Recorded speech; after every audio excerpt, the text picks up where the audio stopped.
Добар ден, градот Скопје продолжува со интензивна реконструкција на сообраќајниците во нашиот град, како што веќе знаете, после рекордно брзата реконструкција на улица Љубљанска, Кевене денеска на улица една од најоштетените улици во градот, улица Лазар Личеновски, која што од денес започнува со реконструкција. Очекувањата наши се во дека истата ќе биде завршена во наредните 20 дена и покрај промената на коловозот, овдека ќе извршиме промена на рабници и целосно обновување на тротоарите по целата должина на улицата преку 500 метри.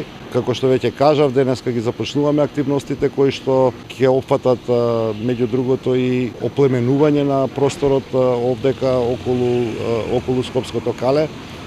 Трошоците за овој проект се одвоени од буџетот на градот и се во висина од 10,6 милиони денари. Јас очекувам од граѓаните да имаат разбирање за проблемите кои што се јавуваат во текот на одвивањето на сообраќајот, но едноставно градот не може да трпи. Очекувам баш и заради брзите рокови на изведба што пократко да траат сообраќајните метежи. Ова е само почеток на градежните активности во нашиот град и во наредните денови, во наредниот период ќе влеземе во скоро сите скопски булевари со целосни реконструкции. Благодарам.